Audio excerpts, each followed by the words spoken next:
5, 4, 3, 2, 1.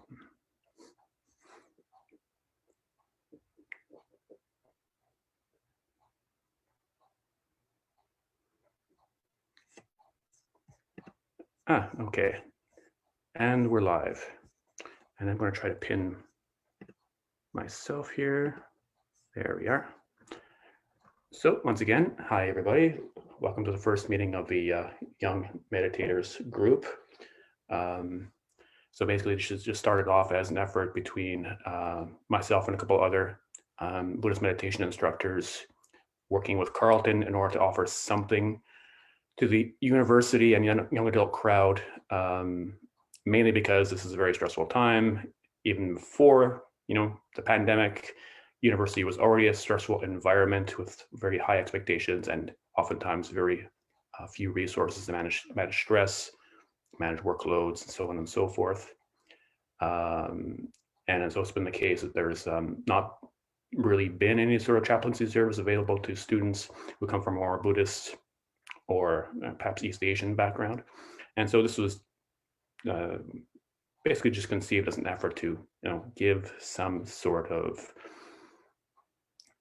anchor, some sort of container or place to go to for people who in those traditions or with those issues where people can meet together, talk, practice a little bit, and commiserate as much as possible over Zoom or over these electronic formats.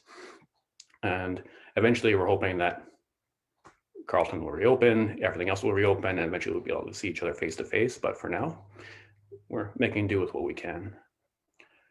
And so for this particular first session, there's no particularly elaborate plan. I'm simply going to give a fairly straightforward introduction to a fairly standard old traditional Buddhist technique. Anapanasati is the technical term, but it's mindfulness of the breath. And one might ask why one does this sort of thing. Even though people are more or less familiar with meditation practices from various different traditions at this point in North America, it's interesting to point out what's very particular about sort of the approach, the view, and the path as far as at least this tradition of Buddhist practice goes.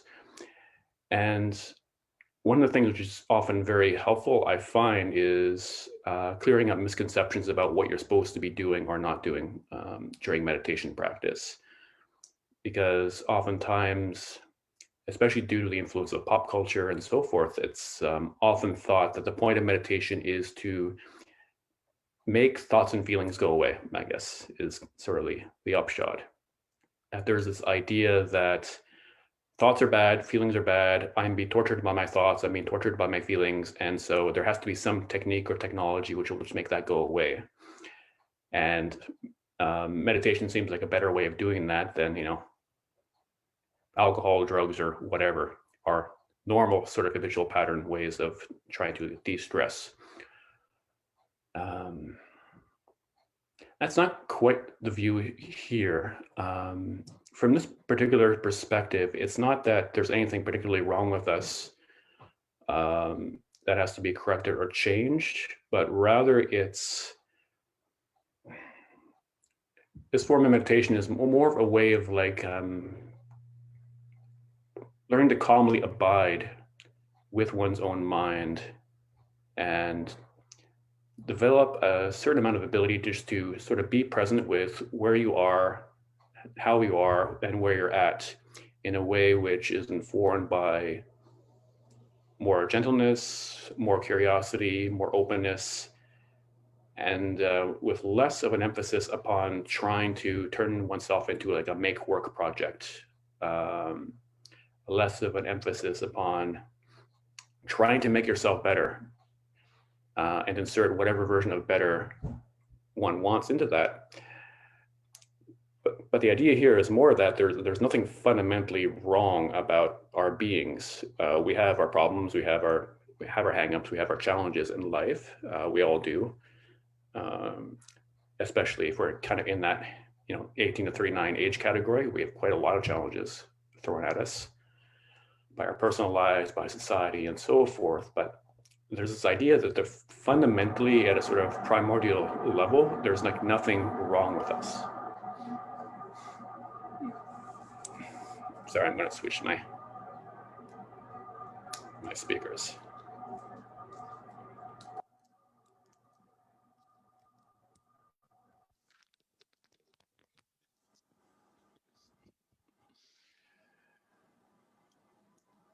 And so this technique of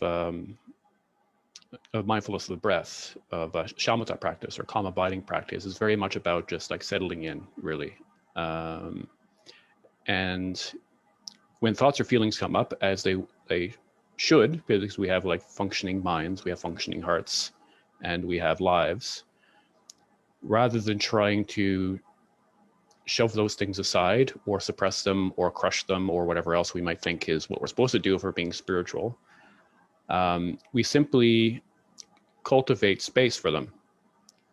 And we do that in this particular case by just using the breath as an anchor. And so as we go into the practice, we just start off by calling up some sense of some sorts of welcoming, actually, is a good place to start. And so we might imagine ourselves as being like the operators or owners of like a very fine, refined tea house. Some places which is very welcoming, some place which is perhaps very busy, perhaps not busy on any particular day. But the idea there that you're just, just a good host.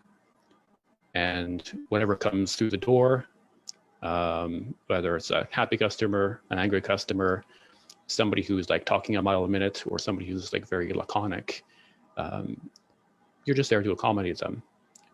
You're not necessarily trying to like grasp onto them, not necessarily trying to like get them out the door, but you're simply letting them be there and come through and do their thing, and just be accommodating without necessarily getting too mixed up or too oppositional with them.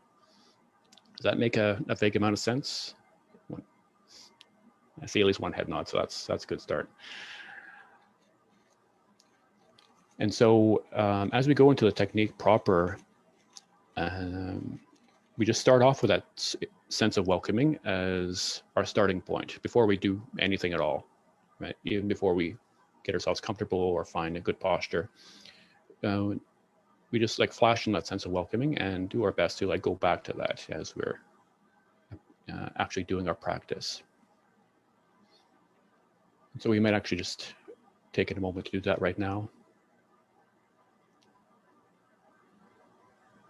Just, feeling where we actually are, where we're at, how we actually are at this very moment.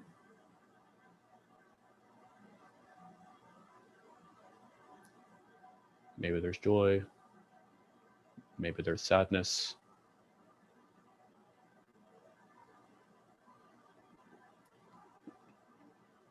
maybe there's tiredness,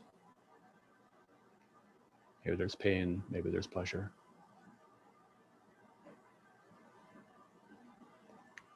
And one thing comes, one thing goes.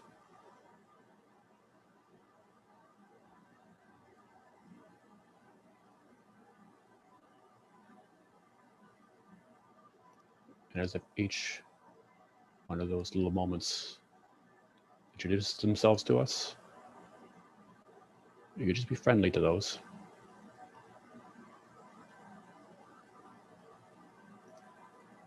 And we can turn our attention to our bodies. We've sort of set the intention to like really be here present with ourselves for a few minutes. And to really do so, it's often very helpful to adopt a posture which we can call dignified and present. And oftentimes we use the jargon of having a strong back and a soft front, which is this idea that we find our buttocks like very firmly but gently planted on our seat. And we keep a strong but not rigid posture, just a comfortable posture where we feel like our weight is being held by our spine. And that allows us to relax our fronts.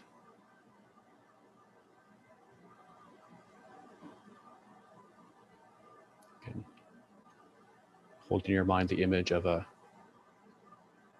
monarch seated on their throne, dignified, open, receptive, and welcoming to whatever appears before them. That sense of open-heartedness and welcoming.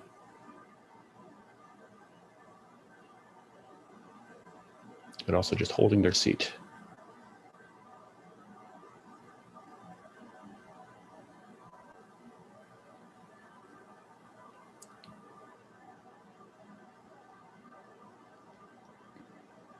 And then we could just gently tune into our bodies. We might do this by just starting at the crown of our heads, and just gently scanning downwards, down our brows, our faces, back of the head.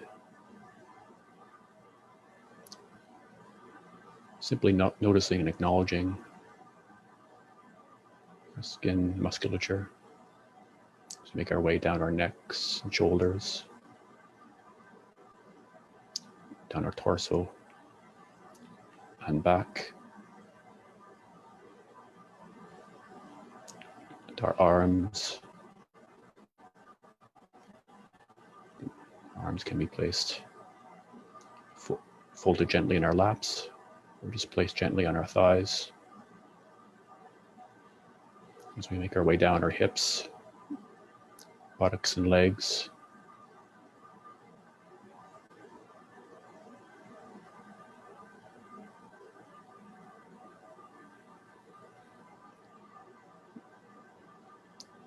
Then if we feel ready, we can expand that awareness of our body to incorporate the whole body.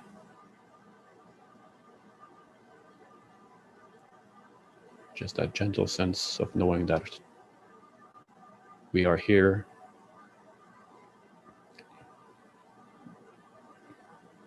We are with our bodies.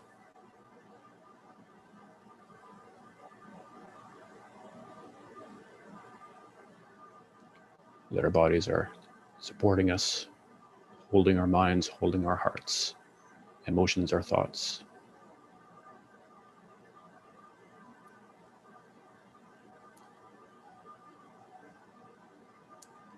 That our body is our nearest and truest ally.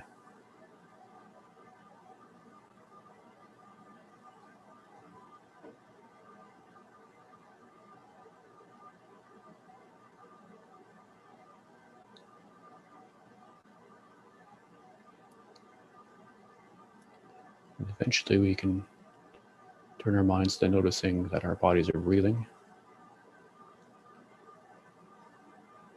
There's a feeling to the body breathing.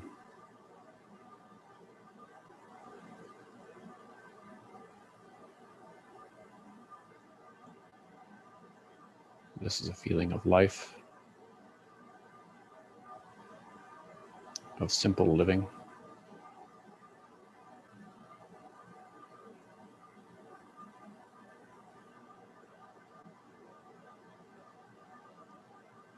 That we can make this the anchor of our attention.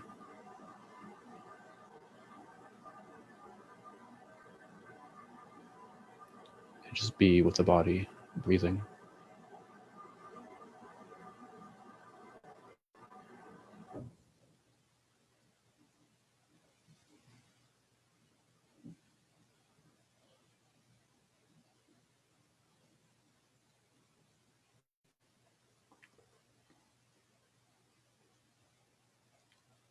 Does thoughts or stories or images come up, as they will do. You just catch yourself and you say, That's a thought. Good. Just return to the body breathing.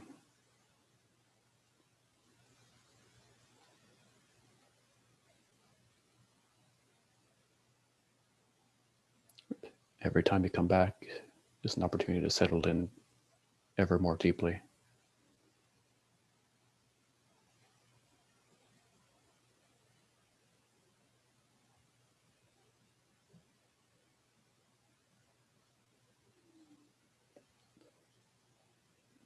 We'll practice like this for about 5 minutes.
If you find yourself getting caught in a story or distracted, that's okay. Just touch it, let it go. Just gently return to the feeling of the body breathing.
So it's about 5 minutes.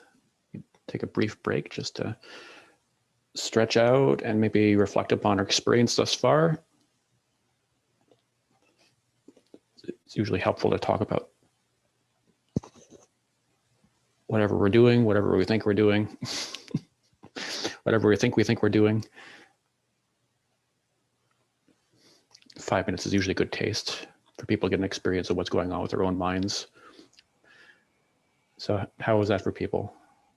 Anybody have anything they want to bring up or questions they want to pose before we try anything more deep?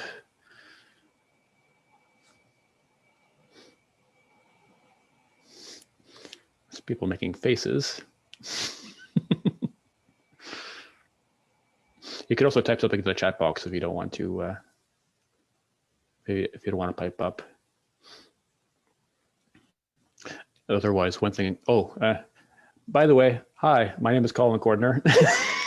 I forgot to mention that on camera, but I am a visiting scholar at the Department of Greek and Roman Studies at Carleton, hence why I'm involved with Carleton. I'm also currently one of the directors of the Ottawa Shambhala Center and a meditation guide with the Ottawa Shambhala Center, which is where my formal meditation training comes from as an educator. Yeah, that's who I am. So sorry for not doing that introduction earlier on. If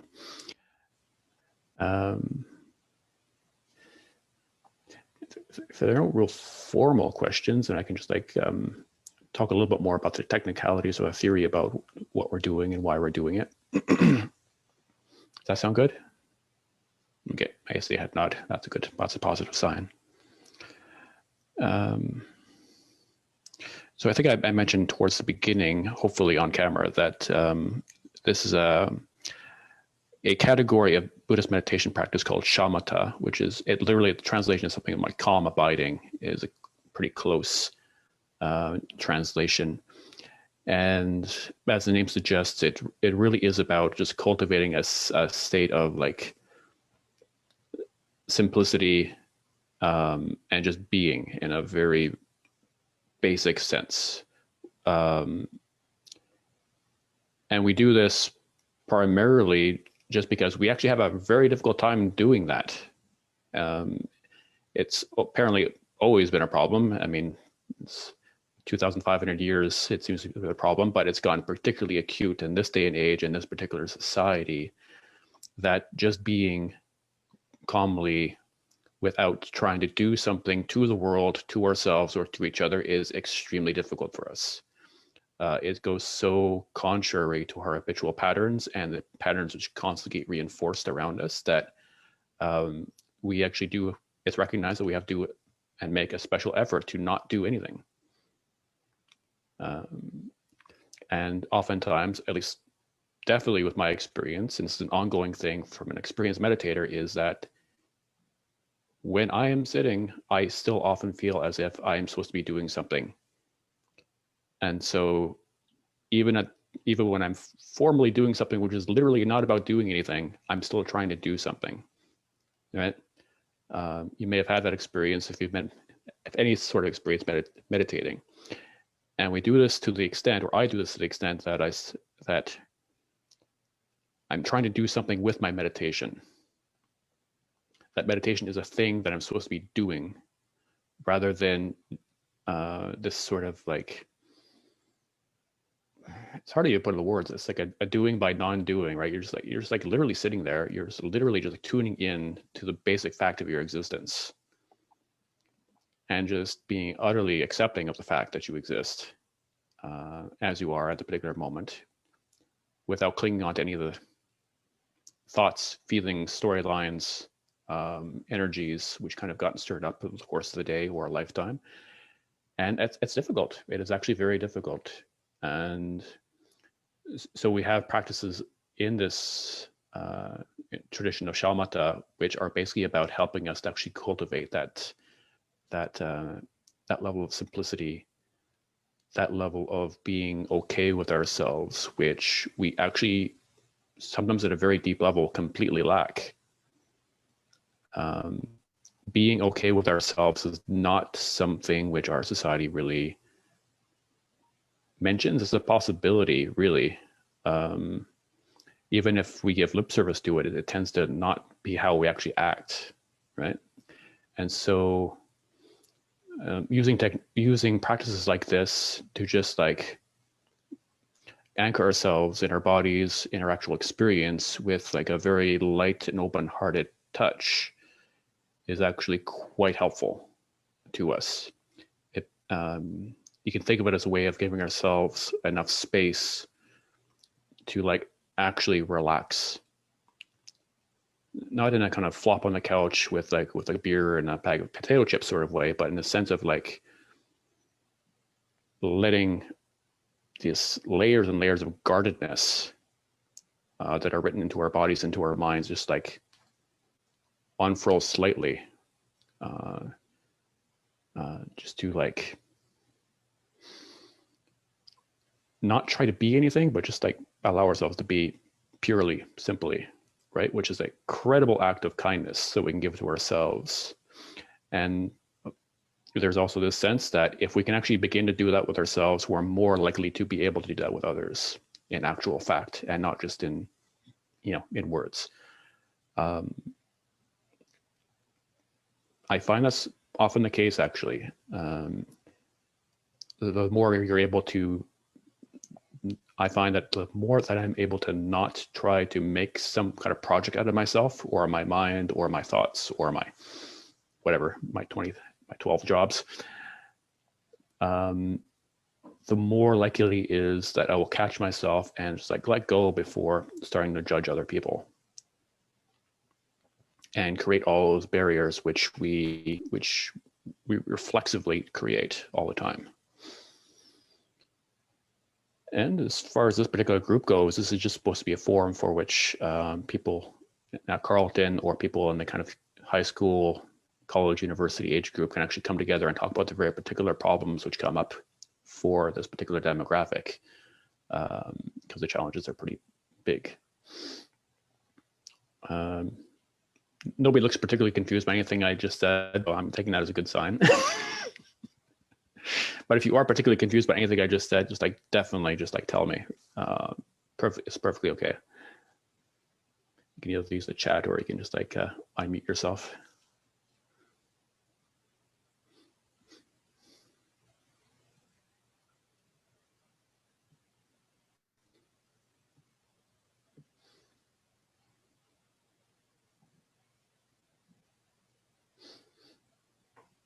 I don't have anything in particular to add, but it's nice to take a few minutes to just settle in. And I like hearing you talk about the series. So,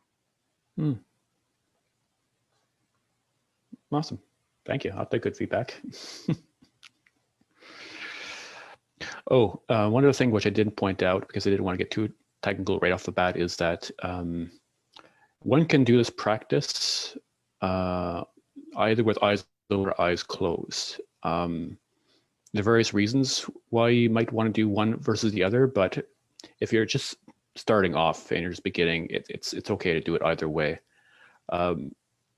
Generally speaking, I would teach, or my other teachers who are helping with this would teach with an eyes open technique. And so gaze would be a little downcast, sort of like very soft, gentle eye gaze. So you're not staring at anything particular.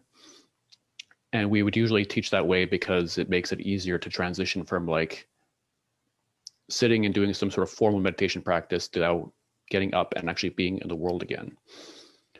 And the reason that is that if we close our eyes, there's this very strong tendency to want to go more and more inwards and to create like a sort of like, this is me, that's that, I'm just going to go be here, which is good, which is okay, right? And there are styles of meditation where I actually emphasize because it actually helps us like ground ourselves in our body, not be too distracted by our visual senses. But the upshot to have it doing the eyes open version is that it creates less of a sort of dichotomy between our meditation practice and our daily lives. So it's actually useful to experiment with the two different ways of doing it, just to get a sense of what the benefits are, or what the different experiences are for the two different styles. And that way you get an idea of like when you really want to work more with one on any particular day, and when you want to work more with the other. Because sometimes we need to go more inwards. We need to be more grounded in our bodies. Other times we need to we need to really be less introverted and actually open our eyes a little bit and be kind of out there a little bit more. So it's good to try both out.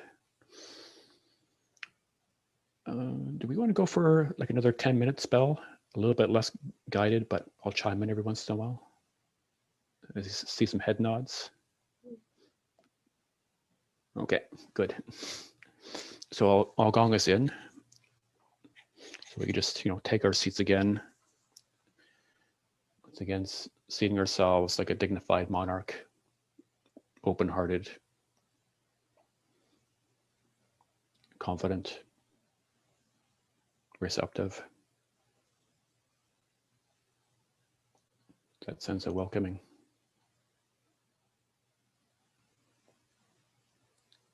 That sense that you're already established.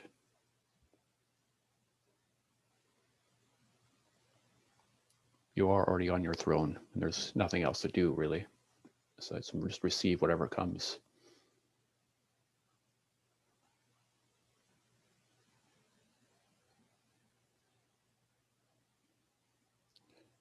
Just flashing on our bodies again,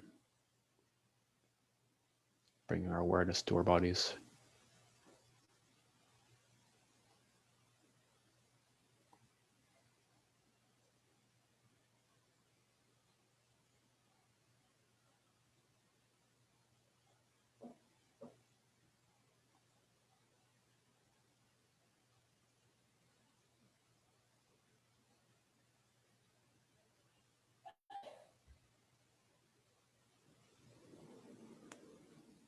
And then our own time, just allow our minds to be drawn to the feeling of the body breathing. Breathing in, breathing out.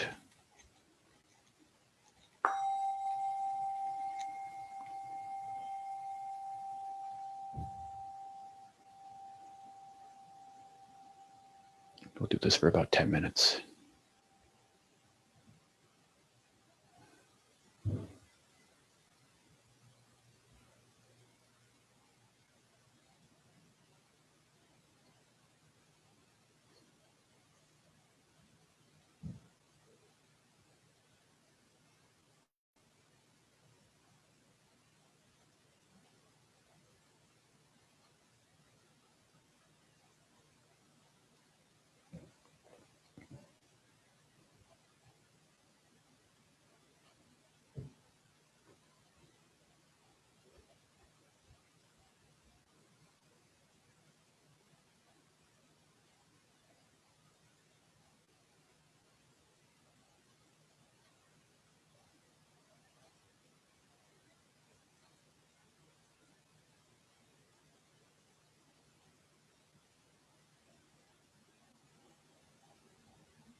As you catch yourself being distracted, good. That's awareness kicking in.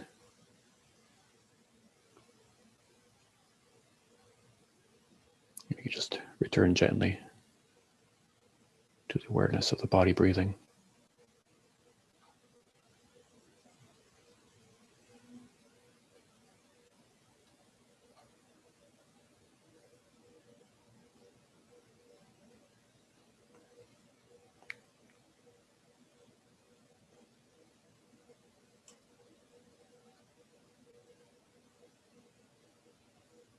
If a lot comes up, don't worry. That's just your awareness expanding. Just becoming aware of how much discursive thought, feelings, memories, how much is going on in the background. So that's also good.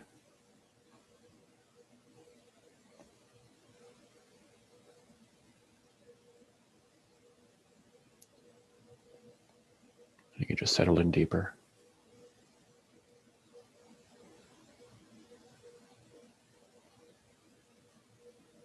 Touch, go, and return to your anchor.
This practice is called calm or peaceful abiding because there's that sense of complete non-aggression.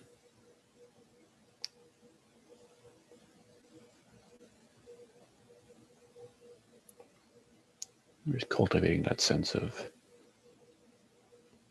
not aggressing ourselves or our experience, our minds, our bodies.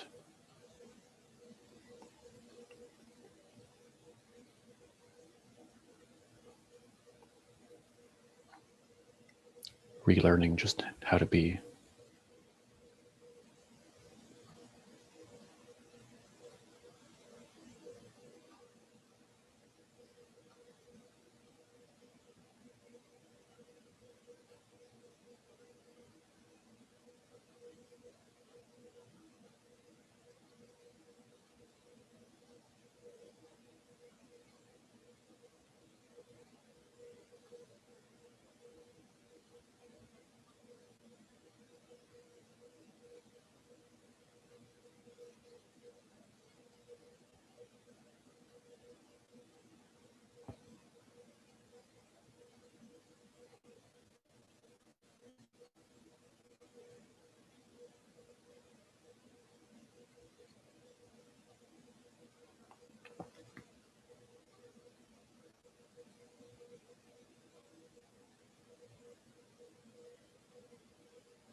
As your breath goes out, just really feel that sense of your body relaxing outwards.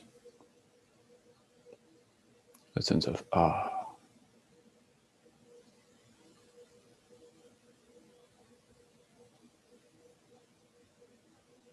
There's no need to tighten up.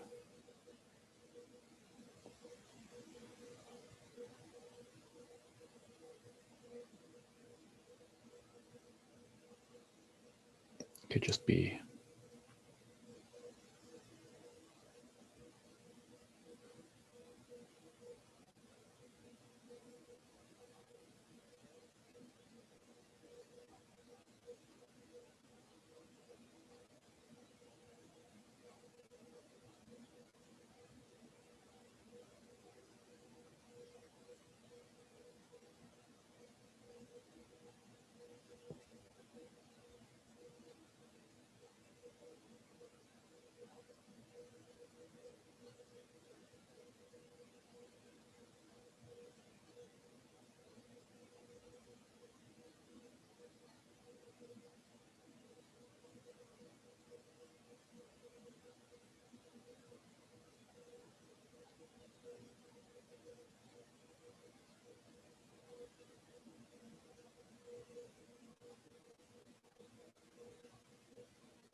So that was about 10 minutes. So now I'm just going to say goodbye to the people on the live stream, just so that the rest of us can have like a little bit more time to chit chat in freedom. So people who are watching this either right now or later on the live streams, like, thank you very much for tuning in. Please feel free to join us at a future time, whenever you like. Yeah, so just thank you for being here with us, and hope to see your faces at some point in the future. Ta for now.